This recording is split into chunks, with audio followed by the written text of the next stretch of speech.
لو أنزلنا هذا القرآن على جبل لرأيته خاشعا متصدعا من خشية الله وتلك الأمثال نضربها للناس لعلهم يتفكرون।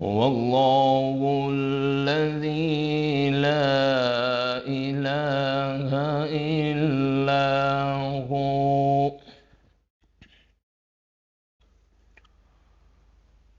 عالم الغيب والشهادة هو الرحمن الرحيم.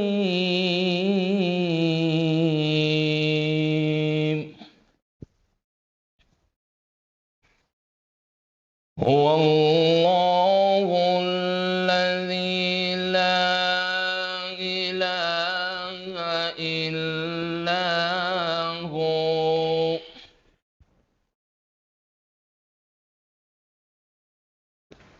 الملك القدوس السلام المؤمن المهيمن العزيز الجبار المتكبر سبحان الله عما يشركون.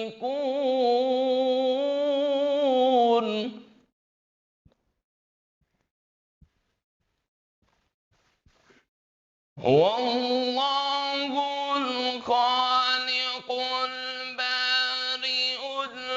المصور له الأسماء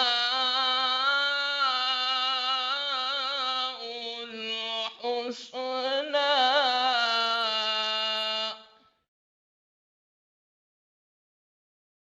يسبح له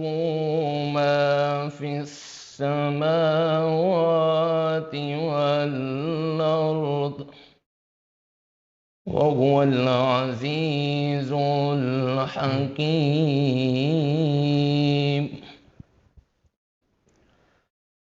يسبح له ما في السماوات والأرض وهو العزيز الحكيم آمنت بالله صدق الله العظيم جزاک اللہ، سبحان اللہ۔ حافظ ثقلین رضا نوری صاحب جو تلاوت کلام الہی سے اس بابرکت نشست کا آغاز کر رہے تھے، اس کے بعد میں بارگاہ سید الانام صلی اللہ تعالیٰ علیہ وسلم میں ملحۂ عقیدت پیش کرنے کے لیے دعوت دیتا ہوں جناب وسیم اکرم سیالوی صاحب کو۔ ہر روز شب تنہائی میں، ہر روز شب تنہائی میں فرقت کا جنون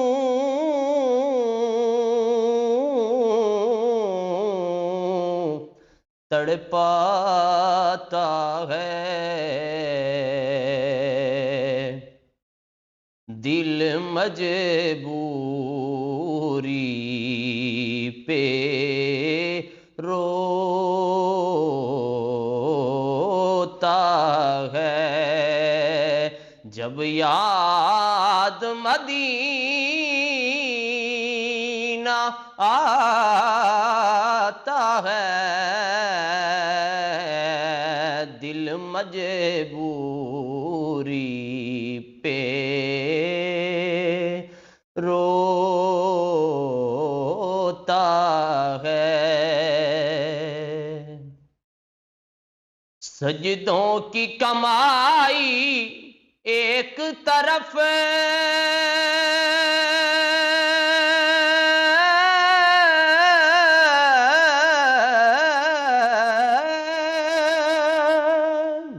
سجدوں کی کمائی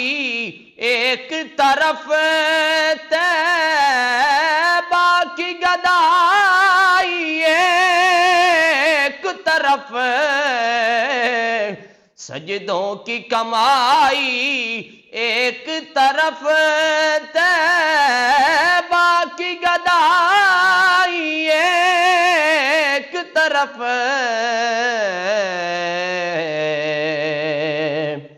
ہر چیز اسے مل جاتی ہے، ہر چیز اسے مل جاتی ہے، جو در پہ نبی کے جاتا ہے،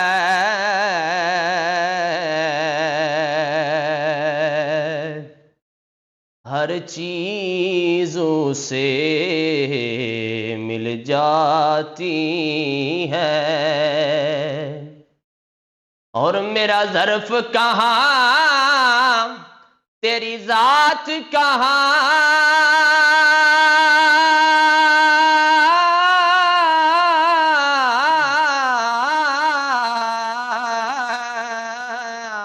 میرا ظرف کہاں تیری ذات کہاں، میری فکر کہاں تیری بات کہاں، میرا ظرف کہاں تیری ذات کہاں، میری فکر کہاں تیری بات کہاں، کیونکہ ادنا سا ایک ثنا خواں ہوں میں، ادنا سا ایک ثنا خواں ہوں میں، یہی نسبت ہے یہی نعتہ ہے، ادنا سا ایک ثنا خواں ہوں میں، یہی نسبت ہے یہی نعتہ ہے، ہر روز شب تنہائی میں فرقت کا جنون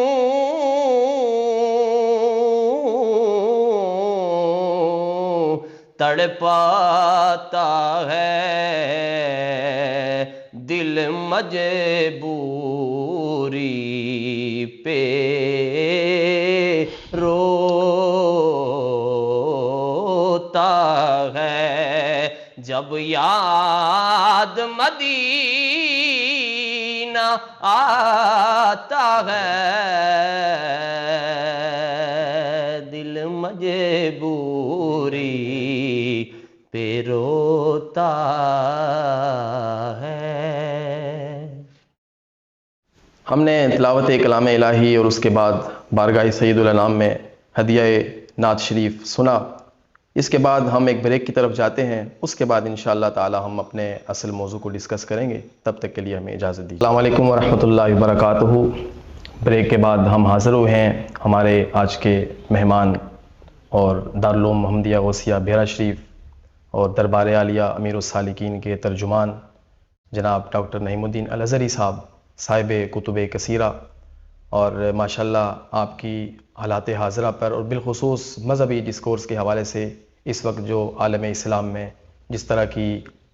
افکار اور جس طرح کے ڈسکورس جنم لے رہے ہیں، اس حوالے سے ان کا مطالعہ کافی ہے، اور اللہ پاک کا لاکھ لاکھ شکر ہے کہ اللہ تعالیٰ نے ہمیں اسلام اور بالخصوص مذہب ڈسکورس کے اگینسٹ جو پوری دنیا میں ایک سوچ پنپ رہی ہے، بلکہ پنپ چکی ہے اور ایک تناور درخت بن چکا ہے، جس کو ہم اپنی زبان میں الحاد کہتے ہیں۔ تو اللہ پاک کا لاکھ لاکھ شکر ہے کہ اللہ تعالیٰ نے ہمیں مذہبی ڈسکورس کی ترجمانی کرتے ہوئے الحاد کو سمجھنے اور اس پر گفتگو کرنے کے لیے اللہ تعالیٰ نے ہمیں آج یہ موقع فراہم کیا ہے۔ الحاد اصل میں مسلم معاشرہ اس وقت الحاد کے پورے شکنجے میں آ چکا ہے، اور الحاد کیا چیز ہے، اس کا طریقہ واردات کیا ہے اور اس کا آغاز کیا ہے، ان ساری چیزوں سے واقفیت حاصل کرنے کے لیے بالخصوص امت مسلمہ کو مجموعی طور پر اور بڑے پیمانے پر یہ کرنے کی ضرورت ہے کہ ہم سب سے پہلے الحاد اور ملحدین کے ڈسکورس کو اور بالخصوص جو ان کا جدید لٹریچر ہے اس کا مطالعہ کریں، اور اس کے حوالے سے ان کے جو مرکزی اور بڑے سوالات ہیں ہم ان سے آشنائی حاصل کریں۔ اصل میں الحاد کوئی آج کی یا کل کی پیداوار نہیں ہے، اس کا ہم اگر تاریخی پس منظر دیکھتے ہیں تو ہمیں نمرود کے زمانے میں جب ابراہیم علیہ السلام نے فرمایا کہ میرا رب جو ہے وہ زندہ بھی کرتا ہے اور مارتا بھی ہے، تو نمرود نے کہا تھا کہ انا احیی و امیت۔ اور اسی طرح جب ہم حضرت موسیٰ علیہ السلام کے زمانے میں دیکھتے ہیں، جب انہوں نے فرعون کو دعوت حق دی تو اس نے کہا تھا کہ انا ربکم الاعلی۔ تو الحاد کی جڑیں ہم اس وقت پنپتے ہوئے دیکھتے ہیں کہ جب حاکمیت اعلیٰ یعنی خدائے تعالیٰ کا تصور ڈائنامائٹ ہو جاتا ہے اور انسان کو ایک سپرلیٹو قوت کی حیثیت سے متعارف کیا جاتا ہے، اور جتنے بھی خدائی اوصاف ہیں وہ ایک انسان کے اندر ثابت کرنے اور اس کو ایک مرکزی نمائندہ جو کائنات میں حاکمیت اعلیٰ کا حقدار ہے، اس حیثیت سے انہوں نے انسان کو متعارف کروایا۔ یہ تھے الحاد کے ابتدائی اور کچھ بنیادی اور مبادی قسم کے نقوش۔ لیکن ہم 17ویں صدی میں دیکھتے ہیں کہ الحاد کو ایک مستقل نظریہ کی بنیاد پر پوری دنیا میں متعارف کروایا گیا۔ 17ویں صدی سے قبل ہم دیکھتے ہیں کہ سائنس کا بنیادی مقصد تحقیق کائنات تھا، لیکن 17ویں صدی کے بعد بہت سارے نمائندہ سائنسدان آئے اور انہوں نے تسخیر کائنات کا ایک اصول وضع کیا، اور اس بنیاد پر انہوں نے کہا کہ کائنات میں انسان ہی حقیقت مطلقہ ہے، اور اس کے علاوہ باقی جو کچھ ہے گویا کہ ہم ایک خواب دیکھ رہے ہیں۔ وہ اسی بنیاد پر کانٹ نے کہا تھا کہ I think therefore I am. تو اس نے گویا انسان کو کہا کہ پوری دنیا میں یا کائنات میں ایک ہمارا جو ایک بینگ پلیس ہے، اس پہ انسان ہی وہ واحد قوت مطلقہ ہے کہ جو اس دنیا پر حاکمیت کا حقدار ہے۔ 18ویں صدی اور اس کے بعد 19ویں صدی میں چارلس ڈارون، جس نے نظریہ ارتقاء پیش کیا، اور اس نے دیکھتے ہی دیکھتے پوری دنیا کے مذہب ڈسکورس کے خلاف ایک محاذ قائم کیا، اور ہم دیکھتے ہیں کہ جتنے بھی مذہبیات سے متعلق ابحاث تھیں، مثلا اعتقادیات، الہیات اور مذہبی ڈسکورس کے تحت آنے والی جملہ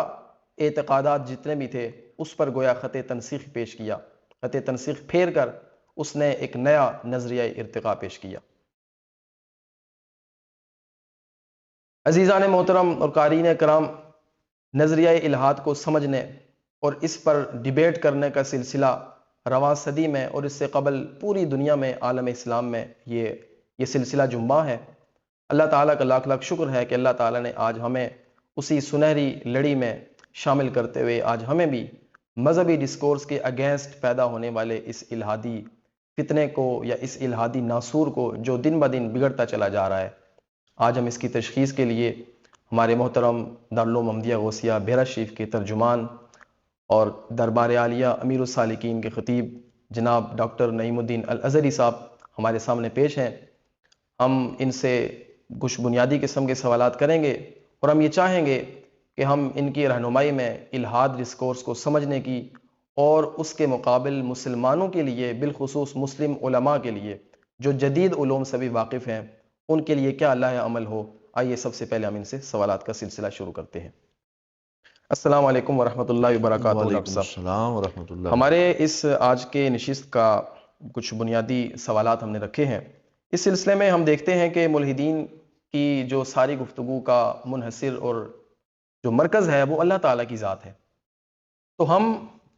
سب سے پہلے اللہ تعالیٰ کی ذات پر آتے ہیں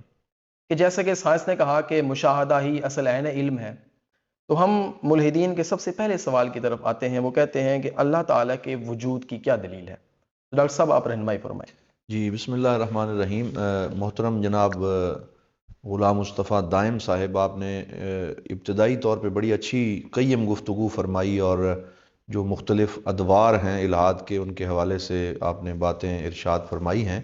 اور میں ابتدا میں صرف یہی ایک جملہ اس میں اضافہ کروں گا کہ بجا طور پہ آپ نے یہ کہا کہ یہ شروع سے ہی یہ ظاہرہ جو ہے یہ موجود رہا ہے، اور ایمان کے ساتھ شرک کی شکل میں، کبھی انکار کی شکل میں، کبھی معاندت کی شکل میں یہ سلسلے قائم رہے۔ تو اس پہ اتنا زیادہ پریشان ہونا ایک عبد کا کام نہیں ہے کہ وہ پریشان ہو جائے، اس کا کام ہے اپنے رب کی پیروی، فرما برداری اور اطاعت کرنا۔ ہاں یہ ضرور ہے کہ جو ڈسکورس وہ کھڑا کر رہے ہیں اس سے ہمیں بالکل ایک غیر متعلق ہو کر یوں زندگی گزارنا کہ ہمیں کسی چیز کی پرواہ ہی نہ ہو، یہ رویہ درست نہیں ہے۔ ہونا یہ چاہیے کہ اگر وہاں سے سوالات آ رہے ہیں تو ہمارے پاس ایسے آنسرز ہونے چاہیے، ایسی تیاری ہونی چاہیے کہ ہم دین کو ایک آفاقی صورت میں پیش کر سکیں، اور ہم جو ہے وہ قرآن و سنت کے جو دلائل اس سلسلے میں موجود ہیں ان کو پیش کرنے میں کوئی دقیقہ فروگزاشت نہ کریں۔ اور یہی ہماری اس کاوش کا مدعا بھی ہے کہ ہم جو سوال کھڑے کیے جا رہے ہیں ان پر خاموشی کے بجائے، گھبراہٹ کے بجائے، چپ سادھ لینے کے بجائے ہم اس پہ وہ جوابات پیش کریں جو قرآن حکیم نے، حضور صلی اللہ علیہ وآلہ وسلم نے، مسلمان فلاسفہ نے اور اصولیین نے دیے ہیں، وہ موجود ہیں۔ مطالعے کی ضرورت ہے اور اس طرف آنے کی ضرورت ہے۔ ابھی جو یہ پہلا سوال جو ایک بہت بڑا سوال ہے وہ خدا کے وجود کی دلیل کے حوالے سے میں اس پہ ایک سمپل سی بات یہ عرض کروں گا کہ کوئی آدمی اگر آنکھ بند کرے اور وہ یہ کہے جی کہ میں یہ تصور کرتا ہوں کہ میں خود موجود نہیں ہوں، وہ اس تصور کی بات کرے، تو ہم اسے یہ کہیں گے کہ اس کا یہ تصور ہی اس کے ہونے کی بڑی دلیل ہے، کیونکہ اگر وہ نہ ہوتا تو تصور بھی نہ کر سکتا، تو جب وہ تصور کر رہا ہے تو یہ اس کی موجودگی کی دلیل ہے۔ اسی طرح جس یونیورس میں ہم جی رہے ہیں، جس کائنات میں ہیں، کیا کوئی شخص یہ تصور کر سکتا ہے کہ یہ ایگزسٹ نہیں کرتی؟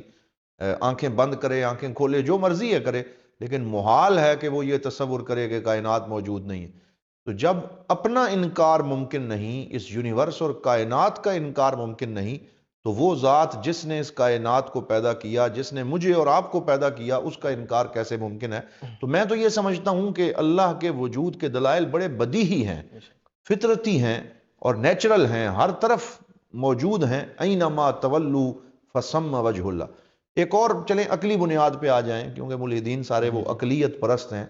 تو دائم صاحب یہ دیکھیں کہ کیا صحرا کے اندر سفر کرتے ہوئے جہاں کوئی اور شے موجود نہ ہو، ہمیں کوئی جھونپڑی نظر آئے، کوئی ہب نظر آئے،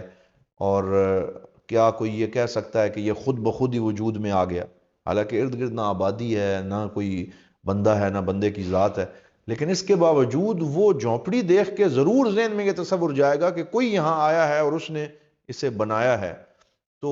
اتنی بڑی وسیع کائنات جو ہے، جب ایک جھونپڑی بنانے والے کے بغیر ایگزسٹ نہیں کر سکتی، تو اتنی بڑی وسیع کائنات کسی بنانے والے کے بغیر کیسے وجود پا سکتی ہے؟ وہ سالبی جو بہت بڑا ادیب تھا، لغوی تھا، تو انہوں نے ایک جگہ پہ لکھا ہے، ایک بڑا مشہور ان کا یہ مقولہ ہو گیا کہ میں کہیں جا رہا تھا تو کسان ہل چلاتا ہوا نظر آیا، تو میں نے اسے کہا کہ ہم تو بڑی پڑھی لکھی باتیں کرتے ہیں اور دلائل کی دنیا میں رہتے ہیں، تم بتاؤ کہ اللہ کے ہونے کی دلیل کیا ہے؟ تو اس نے ہاتھ جھاڑ کے بڑے تعجب سے کہا تھا کسان اور ہل چلانے والے نے کہ اس پہ دلیل کی کیا ضرورت ہے؟ میرے لیے تو یہ مسئلہ بڑا سمپل ہے۔ سال بھی حیران ہو گیا، اس نے کہا کہ کیا بات کرتے ہو؟ تو اس نے کہا کہ البارۃ تدل علی البعیر والاثر یدل علی المسیر والسماوات ذات ابراج والارض ذات فجاج الا تدل علی السمیع البصیر۔ کہنے لگا کہ اگر راستے میں زمین پہ پڑے ہوا کوئی بول و براز بھی نظر آئے تو وہ جانور کے گزرنے پہ دلالت کرتا ہے کہ یہاں سے گزر کے گیا ہے، اور قدموں کا نشان جانے والے کا پتہ دیتا ہے، تو یہ وسیع و عریض آسمان اور یہ بلند و بالا پہاڑ اور زمینیں کیا اس سمیع و بصیر ذات کا پتہ نہیں دے رہی؟ وہ بتا رہی ہیں، اور ہر شے بول کے پکار رہی ہے کہ خالق موجود ہے جس نے اس پوری کائنات کو پیدا کیا۔ تو میں سمجھتا ہوں کہ جس نے ماننا ہے اس کے لیے یہی دلائل کافی ہیں، اور جس نے نہیں ماننا اور ایک ضد میں اڑ گیا تو ضد کا تو کوئی علاج نہیں۔ جی آپ کیا فرماتے ہیں اس پہ؟ بہت شکریہ ڈاکٹر صاحب، آپ نے پہلا سوال جو خدا تعالیٰ کے وجود پر عقلی شواہد اور عقلی دلائل کے اعتبار سے تھا، آپ نے اس پوری یونیورس کو بنیاد بنا کر ایک کائنات کے ذرے ذرے کو آپ نے کہا کہ یہ اللہ تعالیٰ کے وجود کی دلیل ہے۔ میری پچھلے دنوں اس حوالے سے ایک صاحب سے گفتگو ہوئی تو انہوں نے کہا کہ انہوں نے بڑی پیاری بات کی، وہ کہتے ہیں کہ دائم صاحب آپ کن کاموں کے پیچھے پڑے ہوئے ہیں؟ آپ بس قرآن آیت انہوں نے پڑھی وَإِذَا خَاطَبَهُمُ الْجَاهِلُونَ قَالُوا سَلَامًا۔ میں نے کہا میاں وَإِذَا خَاطَبَهُمُ الْجَاهِلُونَ قَالُوا سَلَامًا کا اطلاق جو اللہ پر ہوتا ہے، اور اللہ تعالیٰ ہمیں علم اور اللہ تعالیٰ نے ہمیں بصارت اور بصیرت دینے کا مقصد یہ نہیں ہے کہ ہم اگر ہمارے مذہب کے خلاف ایک پورا ڈسکورس بن رہا ہے اور ہم ایک یعنی ایک بیجا قسم کا عذر بنا کر ہم خاموش رہ جائیں اور ہم کہیں کہ نہیں جی بس وَإِذَا خَاطَبَهُمُ الْجَاهِلُونَ قَالُوا سَلَامًا۔ آپ نے بہت اچھی بات کی ہے کہ ہمیں ان کے خلاف یعنی ان کے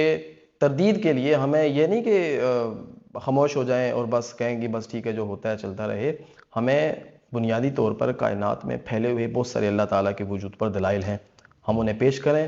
اور ایک پورا ہمارا ڈسکورس بنائیں، مذہبی بیانیہ اپنا جاری کریں جو ملحدین کے لیے ہم اس کو لائحہ عمل بنائیں۔ ڈاکٹر صاحب اس سلسلے میں ہم گفتگو کو آگے بڑھائیں گے۔ میرا دوسرا سوال ہے کہ کائنات کی ہر چیز وہ ڈیپینڈڈ ہے، جیسے کہ آپ نے پہلے سوال کے جواب میں بھی فرمایا کہ ایک جھونپڑی صحرا میں بغیر کسی بنانے والے کے نہیں خود بخود آ سکتی، تو یہ پورا یونیورس پوری کائنات کیسے آ سکتی ہے؟ تو ملحدین کہتے ہیں کہ کائنات کی ہر چیز ڈیپینڈڈ ہے، تو خدا کیسے مستقل بھی ذات ہو سکتا ہے؟ وہ بھی کسی نہ کسی پر ڈیپینڈ ہے اور اس کا بھی کوئی نہ کوئی بنانے والا ہونا چاہیے۔ ہاں جی بالکل، یہ دائم صاحب بڑا ایک بنیادی ان کا سوال ہے، اور اس کی وہ بڑی طوطے کی طرح اس کی رٹ لگاتے ہیں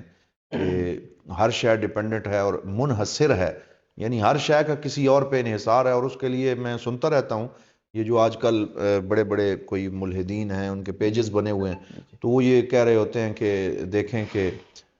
جو پودا ہے تو وہ بھی خود قائم نہیں رہ سکتا، اسے 3 چیزوں کی ضرورت ہے، پانی کی ضرورت ہے، ہوا کی ضرورت ہے، سن لائٹ کی ضرورت ہے۔ پھر یہ جو تینوں چیزیں ہیں، سن لائٹ ہے، ہوا ہے، پانی ہے،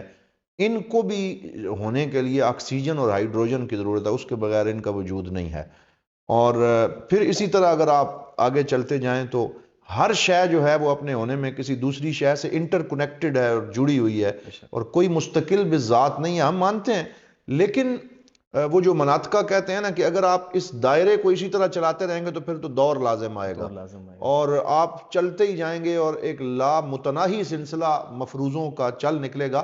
اسی سوال کے اندر ہی تو اس چیز کا جواب ہے کہ جب ایک لا متناہی سلسلہ رک نہیں سکتا تو کوئی ذات تو ایسی ہونی چاہیے، عربی میں کہتے ہیں القائم العظیم الذی یقوم علیہ کل الاشیاء، کہ ایک ایسا قائم اور ایک ایسی عظیم ذات کہ جو پھر ساری اشیاء کے لیے سہارا بن جائے، جسے کسی اور سہارے کی ضرورت نہ ہو۔ یہی تو اس سوال کا جواب ہے۔ اس لیے وہ قائم اور وہ عظیم جسے مزید کسی سہارے کی ضرورت نہیں، جو سب کو سہارا دینے والا ہے، ہم کہتے ہیں وہی اللہ کی ذات ہے، جس نے فرمایا اللہ لا الہ الا هو الحی القیوم الذی لا تاخذہ سنۃ ولا نوم لہ ما فی السماوات و ما فی الارض۔ وہی اللہ کی ذات ہے۔ میں اس کی مثال دائم صاحب یوں دے سکتا ہوں کہ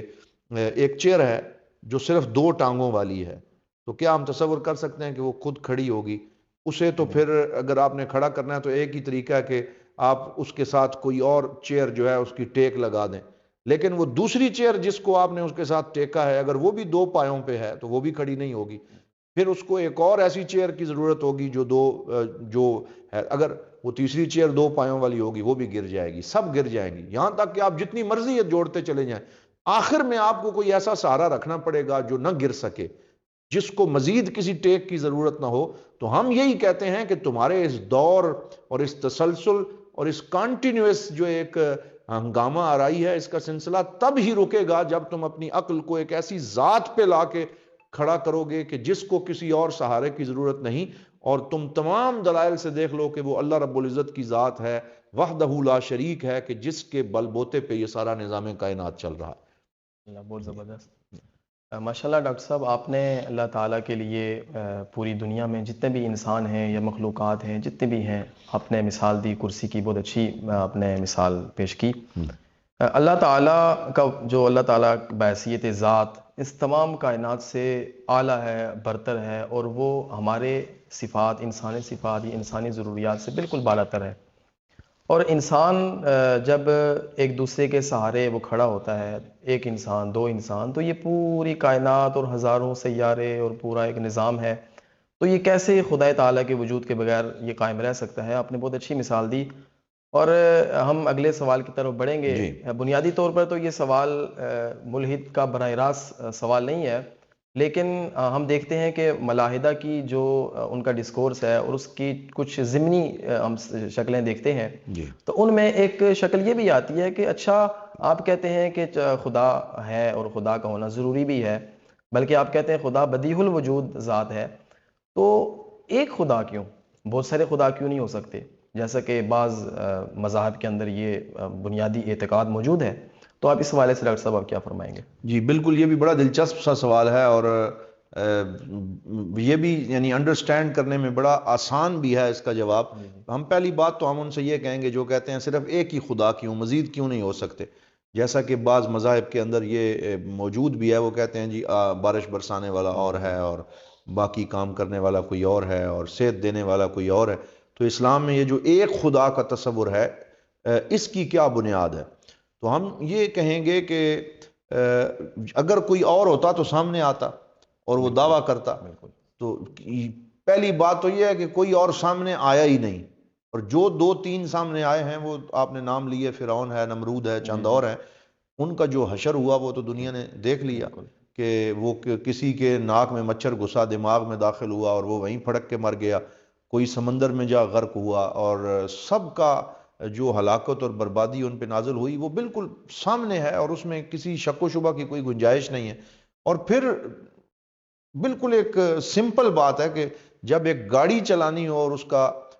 ڈرائیونگ سیٹ ایک ہی ہوتی ہے اور سٹیئرنگ ایک بندے کے ہاتھ میں ہے، اگر آپ دو بندوں کے ہاتھ میں دیں گے تو ایک گاڑی نہیں چل سکتی، ایک اتنی بڑی یونیورس کیسے چل سکتی ہے؟ اسی لیے اللہ تعالیٰ نے قرآن میں فرمایا لو کان فیہما آلہۃ الا اللہ لفسدتا ولعلی بعضهم علی بعض، کہ اگر اس کائنات میں ایک الہ سے زیادہ الہ ہوتے تو یہ کائنات کا نظام درم برم ہو جاتا اور ایک دوسرے پہ غالب آنے کی کوشش کرتے، ایک دھینگا مشتی کا سلسلہ رہتا اور اس کائنات کا جو نظام ہے وہ چل ہی نہ سکتا۔ پھر اس پہ میں ان ساری باتوں سے ہٹ کے ایک اور عقلی دلیل پیش کرتا ہوں، اور وہ یہ ہے کہ اگر ہم غور کریں ڈیزائن جو اس کائنات کا ہے اس میں، تو وہ ڈیزائن بھی ہمیں یہ بتاتا ہے کہ خدا ایک ہے۔ میں اس میں تین چیزوں کی مثال دیتا ہوں۔ یہ جو ریسپائریٹری سسٹم ہے، اور یہ جو ڈائجسٹو سسٹم ہے، اور یہ جو بلڈ سرکولیشن سسٹم ہے، یہ چاہے آپ نے انسان کا دیکھیں، حیوان کا دیکھیں، کسی مخلوق کا دیکھیں، حشرات الارض کا دیکھیں، تو آپ یہ میڈیکل سائنس والوں سے جا کے پوچھیں کہ وہ انٹیلیجنٹ ڈیزائن کی جو بات آج کل یہ رچرڈ ڈاکن کرتا ہے، دیگر بڑے بڑے ملحدین کرتے ہیں کہ جی یہ انٹیلیجنٹ ڈیزائن ہے، تو یہی تو انٹیلیجنٹ ڈیزائن کی سب سے بڑی دلیل ہے کہ آپ اگر بلڈ سرکولیشن سسٹم دیکھیں وہ بھی تمام کائنات کے اندر ایک ہے، اگر آپ ڈائجسٹو سسٹم دیکھیں وہ ایک ہے، اگر آپ یہ جو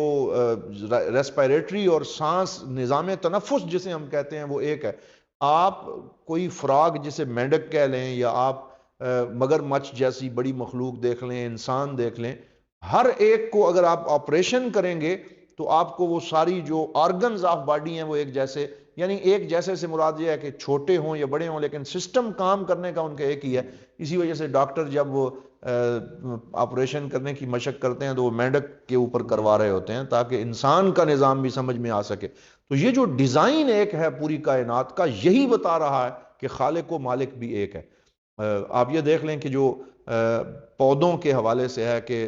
زمین کے اندر پانی کا ایک قطرہ ہوتا ہے اور پھر آسمان سے پانی کا ایک قطرہ گرتا ہے اور پھر پودا اگاتا ہے، اور ایک ری پروڈکٹری میئرز جو ہیں وہ سامنے آتے ہیں اور پروڈکشن ہوتی ہے۔ اسی طرح جو انسان کی پروڈکشن ہے وہ بھی مرد کی طرف سے بھی پانی کا قطرہ ہے، اور پھر وہ نطفہ جو ہے وہ خواتین کے ساتھ جب میچ ہوتا ہے تو پھر پروڈکشن ہوتی ہے۔ تو پھر قرآن میں فرمایا وَجَعَلْنَا مِنَ الْمَاءِ كُلَّ شَيْءٍ حَيٍّ، کہ ہم نے پانی سے ہی ہر کائنات کی زندہ شے کو پیدا کیا۔ تو ان تمام دلائل پہ جب ہم غور کرتے ہیں تو واضح طور پہ انسان کا عقل، شعور، دل پکار اٹھتا ہے کہ یہ انٹیلیجنٹ ڈیزائن کرنے والا ایک ہی انٹیلیجنٹ ذات ہے جو اللہ وحدہ لا شریک ہے۔ ماشاءاللہ، بہت عمدہ جواب آپ نے عنایت فرمایا۔ میں آپ کا جواب سنتے ہوئے میرے ذہن میں ایک مثال آئی کہ ہمارے ہاں ایک بڑی مشہور سی ایک بات ہے کہ وہ فرنیچر بناتے ہیں، اور تو گاؤں میں کوئی بھی بندہ دیکھے کہ اچھا یہ فلاں مستری کی بنائی ہوئی ہے۔ تو آپ نے بڑی اچھی مثال دی کہ کائنات میں ایک خدا ہونے کی سب سے بڑی دلیل یہ ہے کہ پوری کائنات میں جتنے بھی نظام ہیں وہ چاہے جس سپیس میں موجود ہیں یا ایگزسٹ کر رہے ہیں، لیکن جس سپیس میں بھی موجود ہیں اس کا مرکزی نظام وہ ایک ہی اصول پر چل رہا ہے۔ بہت اچھا آپ نے جواب عنایت فرمایا۔ میں سوالات کا سلسلہ آگے بڑھاؤں گا۔ ڈاکٹر صاحب، یہ بگ بینگ تھیوری، جی، اس حوالے سے آپ سے رہنمائی چاہیں گے۔ سب سے پہلے تو آپ بگ بینگ تھیوری کے حوالے سے یہ ارشاد فرمائیں کہ جیسے کہ ہمارے ہاں اس کو اسلامی اصطلاح میں ہمارے انفجار عظیم بھی کہا جاتا ہے، بالکل، تو بگ بینگ تھیوری کو بنیاد بنا کر، یعنی اس قاعدے کو ہم اگر اپلیکیبل کریں بحیثیت سچ مانتے ہوئے، تو اس صورت میں ہم اللہ تعالیٰ کے وجود کو کیسے ڈیفائن کرتے ہیں؟ جی بالکل، یہ بھی جو ملحدین اور ایتھیسٹ ہیں وہ بھی اس بات پہ، یہ جو جدید سائنسی ایجادات اور دریافتیں ہوئی ہیں ان کی روشنی میں وہ یہ کہہ رہے ہوتے ہیں کہ جی اب سائنس کے اوپر بھی وہ ایسے ایمان لے آئے ہیں جیسے وہ کہتے تو ہیں کہ ہم ملحد ہیں، لیکن ان کا ایمان سارے کا سارا سائنس پہ ہے، اور وہ اس کو نعوذ باللہ خدا کی طرح مان چکے ہیں، اور وہ کہتے ہیں کہ سائنس کی جتنے اکتشافات ہیں وہ سارے کے سارے ایسے ہیں کہ اب ان میں کوئی تبدیلی نہیں ہو سکتی۔ حالانکہ سائنس بھی تدریج کی مرحلے طے کر رہی ہے۔ پہلے کوئی ایک سائنسدان آتا ہے، وہ ایک تھیوری دیتا ہے، کچھ عرصے بعد اس کی وہی تھیوری چینج ہو کر کسی ایک نئے جو دریافت ہے اس کے اندر تبدیل ہوتی رہتی ہے۔ تو یہ جو ایک تضاد اور کنٹراڈکشن ہے، یہ تو سائنسدانوں کے اپنے اندر بھی موجود ہے۔ اب آپ بگ بینگ کو ہی لے لیجئے، تو بگ بینگ کو انہوں نے یوں مان لیا ہے کہ وہ سمجھتے ہیں کہ کائنات کا آغاز بس اسی بگ بینگ سے ہوا اور اتفاقی طور پہ ہو گیا اور ایک بہت بڑا دھماکہ ہوا اور پھر اس کی روشنی میں چیزیں وجود میں آ گئیں۔ پہلی بات تو یہ سمجھ میں نہیں آتی کہ اگر اتفاقی دھماکہ ہو تو یہ جو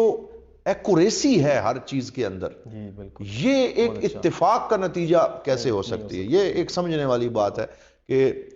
سورج کا ہر روز اپنے وقت کے غروب ہونے میں کوئی ایک سیکنڈ ادھر ادھر نہ ہونا، اور چاند کے گھٹنا اور بڑھنا، اور پھر مہینوں کا بدلنا، اور اختلاف لیل و نہار، اور پھر نمازوں کے اوقات، اور پھر یہ بچہ جو ہے وہ کس طریقے سے اپنی تدریجی اپنی زندگی کے مراحل طے کرتا ہے، اور ہر بچہ اسی طرح ہے، پیدا کب ہوا، پھر اس کے دانت کب نکلے، اس نے چلنا کب شروع کیا، پھر تو یہ ساری چیزیں، مطلب آپ ایک بگ بینگ پر یقین رکھ کے آپ اس کو اتفاقی حادثہ سمجھ بیٹھیں اور آپ کو یہ سارے اتفاقات لگتے ہیں جو آپ کے سامنے ہو رہے ہیں، یہ کیسے ممکن ہے؟ ایک عام سا عقل رکھنے والا سطحی سا شخص بھی اس بات پہ ہنس اٹھے گا کہ یہ کیسی بات ہو رہی ہے۔ اور پھر بگ بینگ کے حوالے سے میں یہ بھی عرض کروں گا کہ وہ ایک جواب تو اس کا وہ بھی ہے کہ جو حضرت امام اعظم ابو حنیفہ نے دیا تھا اور ہمارے ڈسکورس میں بڑا مشہور ہے کہ جب دہریوں سے مناظرہ ہوا تو لیٹ ہوئے اور انہوں نے کہا جی کہ وہ درخت خود بخود کٹ گئے اور پھر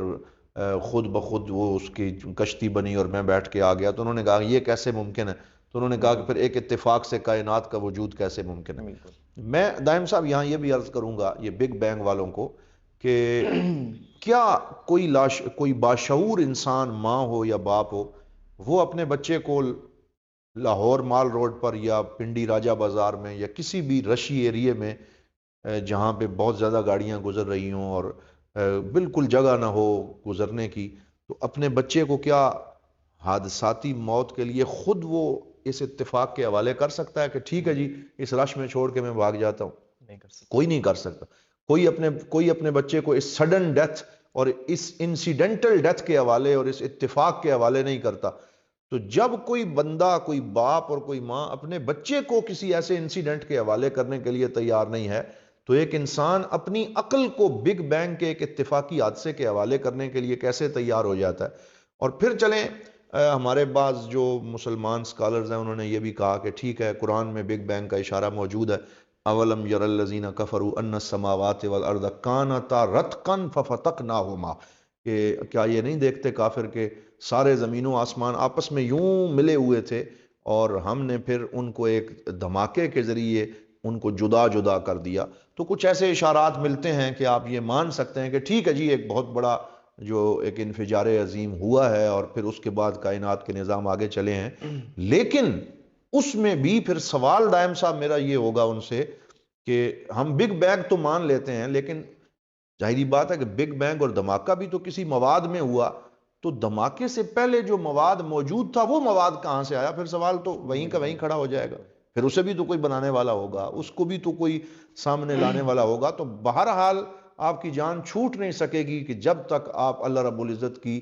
ذات وحدہ لا شریک کے اوپر ایمان نہ لے آئیں اور توحید کا اقرار نہ کر لیں اور اللہ رب العزت کی خدائی کو تسلیم نہ کر لیں، تو کوئی بگ بینگ آپ کی عقل اور شعور کو جو ہے وہ ان نا اتفاقیوں سے اور ان چیزوں سے بچا نہیں سکے گا، اور کبھی بھی فطرت سلیمہ ان چیزوں کو ماننے کے لیے تیار نہیں ہو سکے گی۔ بہت عمدہ ڈاکٹر صاحب، آپ کی اس جواب کا خلاصہ اگر میں پیش کروں تو وہ یہی ہے کہ اگر ہم بگ بینگ تھیوری کو ہم ایک سچ مانیں اور اس کو ایک کائناتی حقیقت مانیں، تو ہم دیکھتے ہیں کہ ہم اس کائنات کے جو ایک نظم ہے اور جو توازن ہے گویا کہ ہم اس کا انکار کر دیتے ہیں۔ جی تو اللہ تعالیٰ کی کائنات کا بنیادی اصول ہی یہی ہے کہ وہ توازن اور اعتدال پر چل رہی ہے، اور ہم کسی بھی طرح ہم یہ نہیں کہہ سکتے کہ جیسے کہ آپ نے اس بچے کی مثال دی، تو بگ بینگ تھیوری کو اگر ہم ایک حقیقی اور ایک یعنی ایکسیڈنٹل ایکٹ نہ مانیں بلکہ ایک ریئل ایکٹ مانیں، تو اس صورت میں ہم اللہ تعالیٰ کے وجود پر، اس کے نظام توازن پر اور اس کے کائنات میں چلائے گئے جو ایک منظم طریقے سے ایک نظام چل رہا ہے ہم اس کا انکار کر دیتے ہیں۔ تو ہم سوالات کا سلسلہ آگے بڑھائیں گے۔ میرا اگلا سوال ڈاکٹر صاحب آپ سے ہے کہ فطرت اور کائنات یعنی نیچر اور یونیورس پر انحصار کرنے والوں کو کیا جواب دیا جائے؟ ہاں بالکل، یہ جو نیچری ہیں جی بالکل، اور یہ پہلے سے موجود ہیں اور ان کا بھی ایک پورا طبقہ ماضی میں بھی موجود رہا، اب بھی موجود ہیں، اور یہ اپنے آپ کو جو ہے اس میں غالباً سر سید احمد خان صاحب کا نام بھی بعض حلقوں میں لیا جاتا ہے کہ وہ بھی اس طرح کی کوئی کبھی کبھی بات کرتے تھے، لیکن بہرحال شخصیات سے اس کو بالکل ایک یعنی صرف نظر کرتے ہوئے اگر ہم یہ کہیں کہ جو آدمی بھی یہ کہتا ہے کہ نہیں جی میں یہ کہتا ہوں کہ نیچر نے اور فطرت نے ان ساری چیزوں کو وجود بخشا ہے، تو کچھ تو مثلا سید احمد خان جو ہیں وہ بہرحال اللہ کے وجود پر ایمان رکھنے والے تھے، مسلمان تھے، لیکن کچھ تو ایسے ملحد ہیں جو صرف ہر چیز کو نیچر کے حوالے کر دیتے ہیں، اور یہ ایسے لوگ ہوتے ہیں جو میں سمجھتا ہوں کہ یہ ایک نزاع لفظی ہے اور ایک محض جدلی بحث ہے جس کا اور کوئی فائدہ نہیں ہے، اور یہ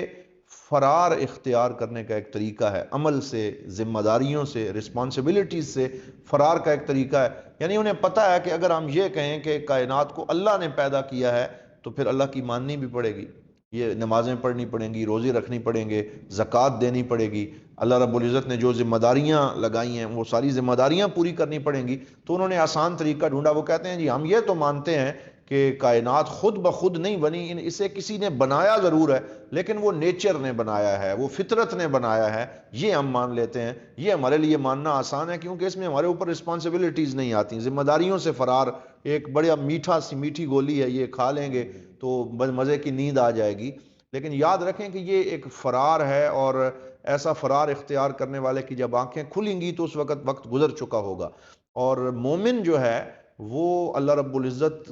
کے بارے میں یہ یقین رکھتا ہے کہ اسی نے اس یونیورس کو پیدا کیا، اور پھر وہ اللہ رب العزت کی طرف سے جو احکامات دیے گئے ہیں ان کو بجا لانے کے لیے پوری طرح کوشاں رہتا ہے، تو وہ زیادہ اس کی جو اپروچ ہے وہ ایک عملی اپروچ ہے، اور میں یہی کہوں گا کہ جو فطرت اور نیچر کے حوالے چیزوں کو کرتے ہیں تو وہ ذمہ داریوں سے فرار اختیار کرنے کا ایک طریقہ سوچ رہے ہوتے ہیں۔ بہت عمدہ ڈاکٹر صاحب، آپ نے اس حوالے سے رہنمائی عنایت فرمائی۔ میں اس سلسلہ سوالات کو آگے بڑھاتے ہوئے آپ سے آخری سوال کروں گا، جی اور جو ہماری آج کی پوری گفتگو کا گویا کہ مغز ہوگا۔ ڈاکٹر صاحب یہ سارے سوالات ہم نے آپ سے کیے اور آپ سے ہم نے رہنمائی بھی لی، اور یہ سوال تو میں پہلے نمبر پر کر چکا ہوں، لیکن اس کو ہم ایک پھیر کر اور ایک باقاعدہ اصطلاح جو ہمارے یہاں مادہ پرستی کی اصطلاح ہے اس سلسلے میں آپ سے یہ سوال کروں گا کہ اللہ تعالیٰ کے وجود پر کوئی مادی دلائل ہمارے پاس کیا ہے؟ جی بالکل، یہ بھی ملحدین کا سوال ہے، وہ کہتے ہیں جی مٹیریلسٹک دلیل چاہیے، مادی دلیل چاہیے جس کو ہم چھو سکیں، محسوس کر سکیں، کیونکہ وہ کوئی بھی میٹا فزکس کی چیز ماننے کے لیے تیار نہیں ہوتے، ماوراء طبیعیات یا جو غیبیات ہیں ان کو وہ تسلیم نہیں کرتے، تو مومن جو ہے وہ تو ایک اس کے ایمان کا دار و مدار ہی غیبیات پہ ہوتا ہے، یعلمون بالغیب ہمارے ایمان کا مرکزی حصہ ہے، لیکن جو ملحدین ہیں یا جو روشن خیال طبقہ ہے وہ یہ کہتے ہیں جی مادی دلیل لاؤ، تو میں اس بات کو سمجھانے کے لیے صرف ایک مثال آخر میں دے دوں گا، اسی سے بات واضح ہو جائے گی، اور وہ مثال یہ ہے کہ آپ یوں سمجھیں کہ ایک کلاس روم ہے اور اس میں طلباء بیٹھے ہوئے ہیں، سامنے وائٹ بورڈ لگا ہے اور اس وائٹ بورڈ کے اوپر ایک کوسچن لکھا ہوا ہے، اور ایک استاذ جو ہے وہ کلاس روم میں داخل ہوتا ہے اور اس کے ہاتھ میں ایک مارکر ہے، اور وہ اس سوال کے نیچے لائن لگاتا ہے اور وہ کہتا ہے کہ تم میں سے کون کون اس سوال کا جواب دے سکتا ہے، سوال کا جواب دینے کی کوشش کرو، تو وہ کلاس میں پھر رہا ہے اور طلباء سے جواب مانگتا ہے، سارے طلباء اپنا اپنا جواب جو انہیں سمجھ آتا ہے وہ اس سوال کا دینے کی کوشش کرتے ہیں، لیکن وہ جو ٹیچر ہے وہ جو کلاس میں آیا وہ ہر بچے سے یہی کہتا ہے تیرا جواب بھی غلط ہے، تیرا جواب بھی غلط ہے، تیرا جواب بھی غلط ہے، تیرے نمبر بھی 0، تو بھی غلط، اس کے علاوہ اس کا کوئی اور جواب وہ نہیں دے سکتا، اور وہ سب کو غلط ہی کہہ رہا ہے، تو اتنے میں ایک ذہین طالب علم کلاس سے اٹھتا ہے اور وہ کہتا ہے کہ ٹھیک ہے اگر ہمارا جواب غلط ہے تو پھر مہربانی فرما کے آپ اس سوال کا جواب دے دیں، تو وہ آگے سے بہت سٹ پٹا کے کہتا ہے کہ بھائی جواب میرے پاس نہیں ہے اور میں جواب نہیں دے سکتا، میرا کام جو ہے وہ صرف سوال پوچھنا ہے، میں جواب نہیں دے سکتا، یہ یعنی گویا کہ ایک ملحد کی اپروچ ہے کہ وہ انٹرنیٹ پہ بھی اور جہاں جہاں ان کے پیجز ہیں، سوشل میڈیا پہ وہ ایکٹیو ہیں، وہ آپ سے سوال پہ سوال پوچھے جائیں گے، کبھی بھی جواب کی طرف نہیں آئیں گے، وہ کہیں گے ہمارے پاس کوئی جواب موجود نہیں ہے، تو وہ ٹیچر بھی یہی کہتا ہے کہ سب غلط ہیں اور جواب دینا میرا کام نہیں ہے، پھر ایک اور سٹوڈنٹ کھڑا ہوتا ہے اور وہ یہ کہتا ہے کہ اگر جواب آپ کے پاس موجود ہی نہیں ہے اور آپ کو جواب آتا ہی نہیں ہے تو پھر آپ نے یہ سوال یہاں پہ لکھا کیوں ہے؟ لکھا کیا؟ تو سوال پوچھنے کا پھر مقصد ہی کیا رہ گیا؟ تو آگے سے وہ کہتا ہے کہ یہ سوال میں نے نہیں لکھا، میں تو کلاس روم میں جب سے آیا ہوں پہلے سے یہ سوال لکھا ہوا موجود ہے اور میں تو بس یہی سوال دہرا رہا ہوں۔ تو یہی بالکل ایک ملحدین کی مثال ہے کہ سوال بھی انہوں نے نہیں کیا، سوال پہلے سے موجود ہے جو ہوتا چلا آ رہا ہے، بجائے اس کے کہ وہ اس کا جواب ڈھونڈیں وہ اسی سوال کو دہراتے چلے جا رہے ہیں اور ہر بندے کے جواب کو غلط بھی کہتے چلے جا رہے ہیں۔ میں یہ سمجھتا ہوں کہ ایک پیسمسٹک اپروچ ہے اور ایک آپٹیمسٹک اپروچ ہے اور ایک امید افزا اور مثبت اپروچ ہے۔ ملحد کی اپروچ مایوس کن ہے کیونکہ اس کے پاس جواب ہے نہیں، نہ ہی وہ جواب تلاش کرنے کی فکر میں ہے، اور جو مومن ہے اس کی اپروچ آپٹیمسٹک اپروچ ہے اور امید افزا اور مثبت اپروچ ہے کہ مومن کے پاس سوال بھی ہے اور اس سوال کا جواب بھی ہے۔ مومن کے پاس اگر یہ سوال ہے کہ ہمیں کس نے پیدا کیا تو اس کے پاس جواب بھی ہے کہ ہمیں اللہ نے پیدا کیا۔ اگر مومن کے سامنے یہ سوال ہے کہ لماذا خلقنا اللہ، کہ اللہ نے ہمیں کیوں پیدا کیا، تو اس کے پاس جواب بھی موجود ہے کہ خلقنا اللہ لنعمر ھذا الکون، اللہ نے ہمیں پیدا کیا تاکہ ہم اس کائنات کو آباد کریں اور اس کائنات کو تعمیر کریں، تشکیل دیں۔ اللہ نے ہمیں اپنا خلیفۃ اللہ فی الارض بنا کے پیدا کیا۔ مومن کے سامنے اگر یہ سوال ہے کہ ہمارا نتیجہ کیا ہوگا، ہماری منزل کیا ہوگی، تو اس کا جواب موجود ہے کہ اللہ کی رضا اور جنت ہماری منزل ہوگی۔ تو پھر آپ خود ہی بتائیں کہ ملحد کی اپروچ زیادہ مثبت ہے یا مومن کی اپروچ زیادہ مثبت ہے، کہ جس کے پاس سوالات کے جوابات بھی موجود ہیں اور وہ امید افزا زندگی گزار رہا ہے، جبکہ ایک بہت زیادہ جھنجھلاتی ہوئی زندگی گزار رہا ہے ایک ملحد، جو کہ بہت زیادہ جو ہے وہ اس کے ہاں مسکنسیپشنز ہیں، اس کے ہاں غلط فہمیاں ہیں اور اس کے پاس کسی سوال کا کوئی جواب موجود نہیں۔ بہت شکریہ ڈاکٹر صاحب، آپ نے ہمارے تمام سوالات کا شافی اور کافی جواب عنایت فرمایا، اور میں سمجھتا ہوں کہ آپ کی پوری گفتگو کا جو خلاصہ ہے وہ یہ ہے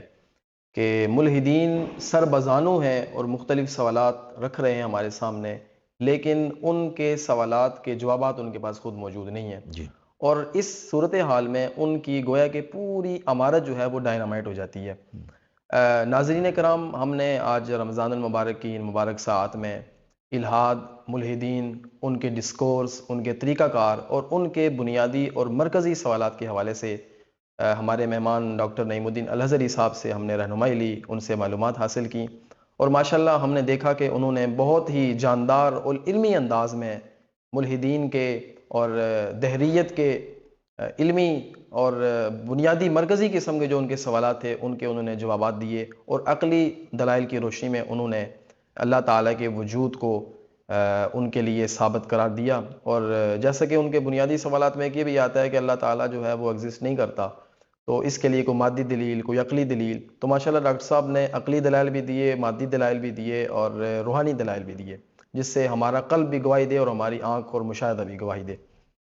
اور انشاءاللہ تعالیٰ اللہ تعالیٰ سے دعا ہے کہ اللہ پاک ہمیں رمضان المبارک کی ان مبارک ساعتوں میں خوب رحمتیں، برکتیں اور اللہ تعالیٰ کی عنایتیں حاصل کرنے کی توفیق عطا فرمائے۔ اللہ تعالیٰ ہمارے ان روزوں کو قبول فرمائے، آمین، اور اللہ تعالیٰ ہمارے علم میں، عمل میں برکت عطا فرمائے، آمین، آمین۔ اور ہمیں مجموعی طور پر مسلمانوں کو بالخصوص اور اسلام کے ماننے والوں کو بالخصوص اور بنیادی طور پر مذہب کو ماننے والے بالعموم، چاہے دنیا کے کوئی بھی مذہب ہو، ہمیں مذہب اور اس کی بنیادی اعتقادیات، مثلا اس میں ہم الہیات کہہ لیں، اس میں ہم مذہبی ڈسکورس میں بنیادی اس کے الہیاتی موضوعات ہے،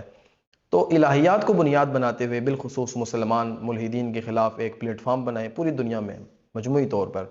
اور ایک بلند آواز قائم کریں اور ایک سیسہ پلائی ہوئی دیوار کے ساتھ ہم ان ملحدین کے خلاف ایک ڈسکورس مرتب کریں، اور اللہ تعالیٰ سے ہم امید رکھتے ہیں کہ اللہ تعالیٰ انشاءاللہ تعالیٰ قرآن پاک کا یہ دعویٰ بھی ہے اور بلا دلیل نہیں ہے بلکہ ماد دلیل ہے کہ جاء الحق وزہق الباطل ان الباطل کان زہوقا، باطل انشاءاللہ مٹنے والی چیز ہے، اور ہم دیکھتے ہیں کہ اللہ تعالیٰ کے وجود سے انکار کرنے والی جتنی بھی افکار، جتنے بھی قومیں اور جتنے بھی افراد اس سطح ظہور پر آئے، وہ تمام اپنے چند روزہ زندگی گزارنے کے بعد بالکل یعنی نام و نشان سے ہی مٹ کے۔ اللہ تعالیٰ ہمارے علم و عمل میں برکت عطا فرمائے۔ بہت شکریہ ڈاکٹر صاحب آپ کا، آپ نے ہمیں وقت دیا۔ جزاکم اللہ۔